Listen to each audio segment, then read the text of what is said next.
The truth is, with Tailhook, they were able to educate the entire Department of Defense in way under a month. I've already created the Just for the training. people who don't know, Tailhook was a huge sexual harassment scandal in the Navy back in the 90s, I think it was. It was in the 90s. And it was pretty gross in hotel rooms, and anyway, it involved a lot of major heterosexual sexual harassment of men on women, and it was such a scandal that, as you point out, in 1 month they re-educated everyone. I already created the training, and it's available to everybody for free. I've already provided it to the Department of Defense. I created it in 2008. We could do desensitivity training that includes LGBT as well as all the other groups and get it done quickly. I could train trainers, and we could get it done within a month or less. Within a month or less. Now, what do you think needs to be done to truly extirpate Don't Ask, Don't Tell and its history? Obviously education, that's one thing. Regulations have to be changed. Give me an idea of the process and how long you think it should take. Well, to be honest with you, I believe that the President should sign an executive order and give them no more than 6 weeks to get it done. Because you think that the more quickly it's done, the more likely it'll be done? Yes. And I do believe people are trying to delay it in hopes that there will be a different administration in 2012 and that they can safeguard Don't Ask, Don't Tell throughout the rest of their lives. You know, you can look at any civil rights history, Brown versus Board of Education, 1954, and then they said act with all due deliberate speed, and it took 5, 10, sometimes 15 years to be done because people dragged their feet. And you compare that to President Truman's executive order 1948, desegregating the military, and he did it, and he said basically I'm going to fire anyone who doesn't allow this to happen. And of course he had fired generals in the past. People took President Truman seriously. And I know that at the time they said, well, the military will dissolve. It's full of all these southern white men that won't dare fight alongside black people. And lo and behold, very, very few bigots left the military because it was integrated. So taking Truman as a model, you think it could be done in 6 weeks? Yes. And I also think that it should have been done already. Now, what about the culture? Because as you pointed out, you had a legal right under the Department of Defense not to be mistreated, yet you were, despite your legal rights. So let's say they have the desensitivity training, and maybe half the military, maybe 2/3 is affected by it, and the other third rolls their eyes and says, yeah, and I got to attend this, and they attend, and then they go back to being the homophobic bigots they were before they attended. How do you stop the culture as distinct from the regulations? Well, that's an important question, and there's more than one part of it. For one thing, we have to take in consideration that we still have women being sexually harassed, as well as sometimes men. We still have people of color being harassed and people of different religions being harassed, and there are complaint processes for that. But just an example. I had what was his name? Mickey, I forgot his name. A guy whose son was harassed in Colorado because he was Jewish, and his commanding officer insisted that everyone attend these Christian prayer sessions. And he said, you can't do this. This is the United States. You have a First Amendment rights. And his son was brutally harassed in the military just for being Jewish. So it's definitely not only a gay issue or a sexist issue. I think that we have issues throughout society. And one of the things I do in society outside of my normal job is I do work on rehabilitating people that are having these discriminatory thoughts. And I just want to tell everybody... Bigotry is so old and ancient. How do you extirpate that? The key is, if a person is willing to be open-minded enough to listen, you explain to them where all these thoughts come from, and that nobody's ever born prejudiced. It's not their fault, and so that if they've ever had a prejudiced thought, get rid of the guilt, because if you have guilt, you will bring up your defenses. Now's the time to learn where they came from, understand them, and learn a better way of thinking. And so I take them through in the desensitivity training. But bigotry can come from your parents, it can come from your church, it can come from your institutional, schools, yes. And it can come from people you love very dearly, who've Right. taught you bigotry. Absolutely. I mean, most of the Nazis loved their children. You know, I mean, you can go really, really deep. There were people who were killed in the death camps and went home and hugged their children after they killed other people's children. So how do you tell someone and say, my loving parents, who happen to be racist or homophobic, how do you separate their love of the people who taught them bigotry? Well, you explain to them it's not their fault that they had these thoughts and where these thoughts came from, and you explain to them there's a better way of thinking. You know, if you look back at Gandhi and you look back at Dr. King and you look at Cesar Chavez and Harvey Milk, they made change through a universal love by teaching people of a better way of thinking. We have been taught to stereotype different groups for a very long time, and that's very dangerous. But what happens is in every single group, and if you do this with peaceful, direct actions, there's confrontation. It's at the point of confrontation where the group that is oppressed confronts the oppressors, and at first there may be an increase of oppression, but eventually the oppressed come out of that and everybody treats each other better. There may still be remnants because people are still stereotyping, they're still making fixed, simplistic comments about that group. But over time, new generations appear. I had We've already seen, in fact, the poll in the military showing that, you know, most young people, certainly people in their 20s, they don't have any problem with gay people. They just want to do the job, whereas people in their 60s have real problems. So there's an huge age difference. There is, and one of the things I wanted to explain is I recently had dinner with relatives that were Orthodox Jews. I'm a Reformed Jew, and I have not seen this relative for well over 20 years, maybe more. And he is young and he's married and he has 2 children, and I met with their friends. And I wasn't sure how he would take my being a lesbian, gay, bisexual, transgender rights activist for the nation. And strangely enough, not only was he cool with it, but all of these Orthodox Jews that I ate dinner with were cool with it. Doesn't surprise me. If they're in their 20s, doesn't surprise me. It's an age difference. And what he said was, what really helped was Will and Grace, Glee. Absolutely. Absolutely. Popular culture. I actually worked in California in the 90s when there were no openly gay people on TV. There was like Soap was like the one, but no, you know, positive role models.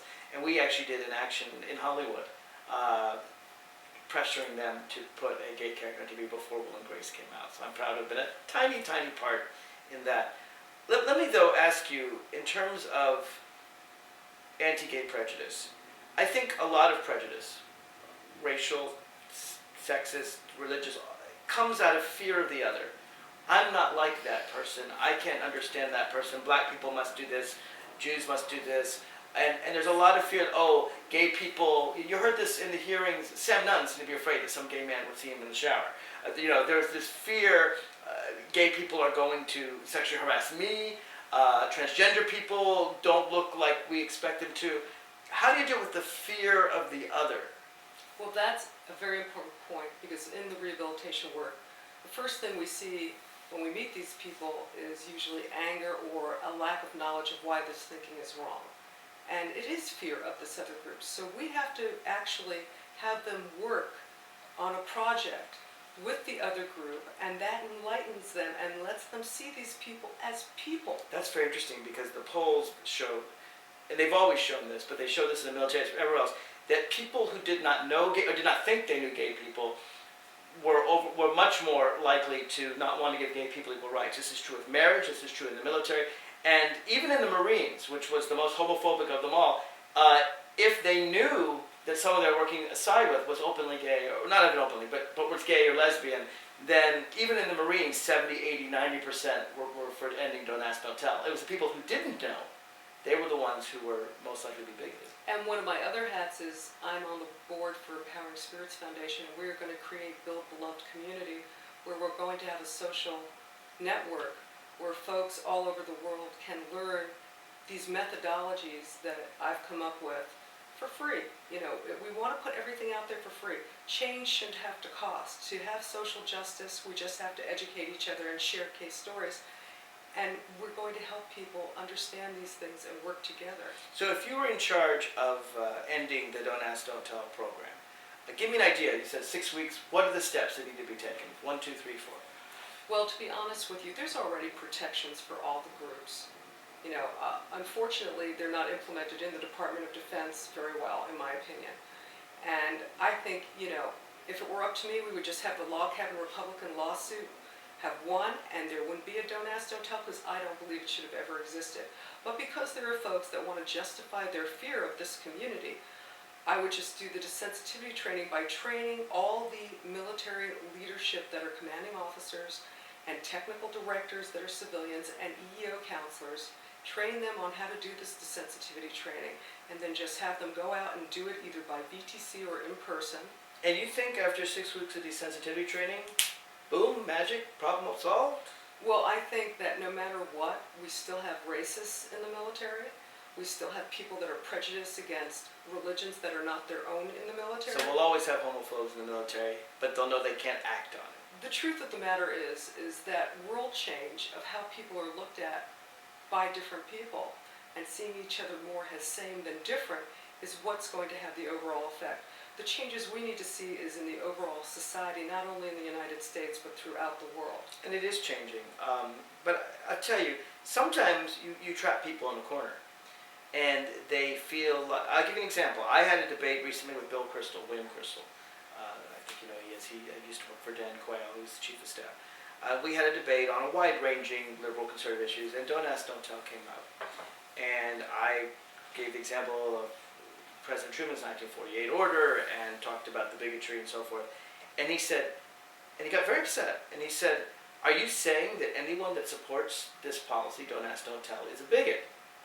And I said, well, either they're bigoted themselves or they fear that other people are bigots and that's why they support it. He said, no, wait. He said, you're telling me that everyone that supports this policy is a bigot. Do you realize what you're saying? I said, yes, they're either bigoted or they're afraid of other people's bigotry. I said, you shouldn't be so shocked and so defensive. There are lots of bigots. We've had bigots throughout American history. We had slavery, for God's sake. It is bigoted, and it's okay if you're bigoted because you can become unbigoted. You shouldn't take it so personally. You may be a bigot yourself, but you shouldn't take it so personally. We all are taught to hate, and we can be taught not to. He got so upset. You know, this so extreme that I was saying anyone who supports this policy is bigoted, but I don't know how else you can explain the support. I said it could be people who fear other bigots. I said in 1948, there were people who said, I don't hate black people, but I fear this person hates black people, and therefore it will harm the military because he won't be able to work with them. It's not me, it's those other bigots. I said there are those people out there too who fear others' bigotry, but yeah, bigots and people who fear bigots. Isn't that the only people who are opposed to it? Anyway, he took it very personally.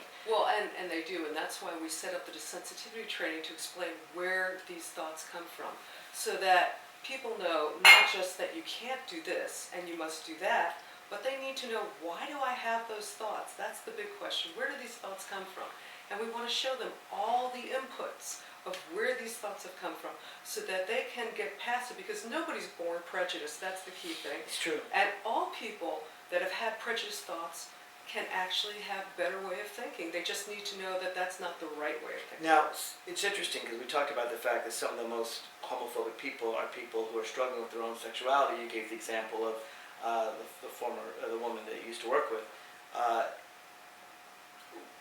How do you deal with the people who don't want to associate with gay people because, oh my God, they might be gay themselves and they can't stand that part of themselves, and therefore they brutally hate? How do you? That's a particularly sensitive problem. How do you deal with that? Well, that's interesting that you bring that up. Also, while at work, after this person had resigned, I was still left with a workforce that was prejudiced. And one of the folks that was prejudiced was very supportive of Prop 8 and made no bones about it and asked for me to read what he had, and I explained to him why I don't support it. And then he realized that maybe he needed to think about this a little more, and he came back to me later. And he privately admitted that his best friend was a gay man, and this was a guy who's married with kids. And he said that he thought he might be gay. And we talked about it. And so one of the key things is you have to face these people not with hate and anger, but with love, kindness, and really be lots of empathetic. private, confidential conversations. Exactly, because if we make them more defensive, that pushes them further in the closet.